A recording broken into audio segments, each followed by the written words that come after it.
Hey, what was your favorite job as a kid? I'm recording this because some people won't read that long post I put there. Now, did you work in Greenwich Village? I had some sort of job since I was 8 years old. And not all those jobs paid money, so I'm not rich, so don't go hitting on me. In grammar school, I sold the highest amount of Rutolo Chocolate Bars. After another guy in my class, Peter Durante, he didn't really sell the bars, his dad bought them, and he made all his workers buy them. I sold those almond-filled chocolate bars in the subway and at rush hour in the Staten Island Ferry. I don't think anybody else was peddling on the subway back then. Now, the reward I got for selling the most chocolate? No homework. I sold enough of those chocolate bars to get out of homework for the semester. I should be a complete idiot by now.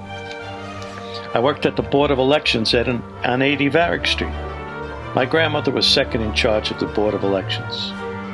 I worked every feast, St. Anthony's feast as a kid for the church. My grandmother ran that too. I finally graduated into the booths and worked the water clown water gun. Shoot the water in the clown's mouth until the balloon explodes. Many times the people turned on me with those guns. I worked for Johnny Ace, who brought in the rides. Didn't get paid for the church stuff, except for the few bucks my grandmother would toss me. And I'd run to one of the neighborhood delis or Jake's on Sullivan Street, so my dentist, Dr. Colorado in Minetta Place, had a reason to bore holes in my mouth. Thank God, I'm amazed myself I still have my own teeth. I worked occasionally with Richie Maeta delivering Arturo's Pizza back then. People would order these huge dinners, and the smells coming from those bags, the baked clams, it was just delicious. Richie was one of my idols.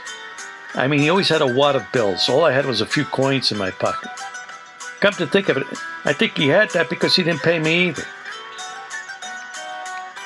He must have been doing real well delivering for Arturo's because he opened up his own deli for a while. I miss the guy. I worked on Allen Street, one of my first real jobs between Houston and Delancey Street on the east side. It was one of those summer youth parks department job. I had to get my own green pants and pay for my own green shirt. Back then, there was no recycling, so I picked up thousands of beer cans. So people just littered. They drank their beers, and the park was littered with it. Every one of those hot, humid summer mornings.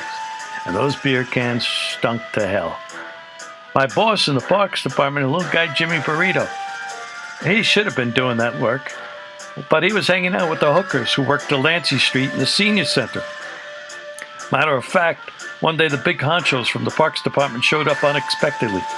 They went to the Parks Department room in the back of the senior building on Delancey. They swung that door wide open, and there was little Jimmy with his baseball cap on backwards, his pants down around his ankles, having his way with this big moose of a prostitute. Yeah, it was strange.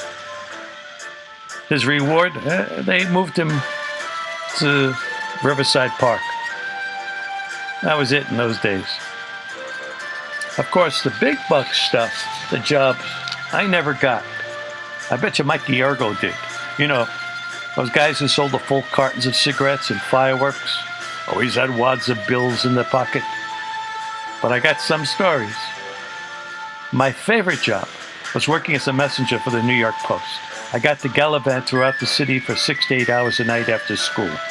I was picking up news, copy, and ads for the paper.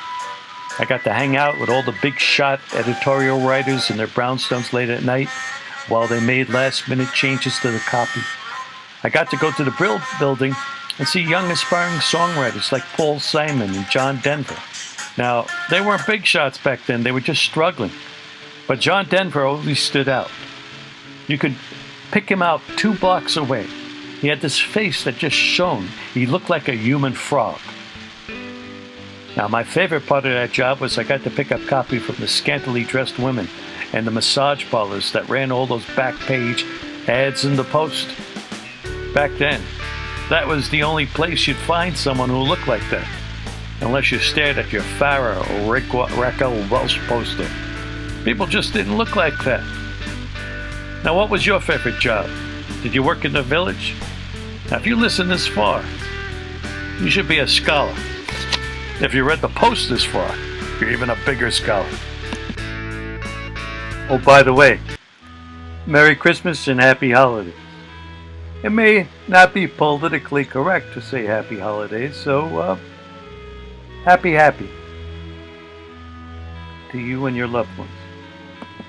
Hey, John Petroselli, how you doing, brother? Thanks, man.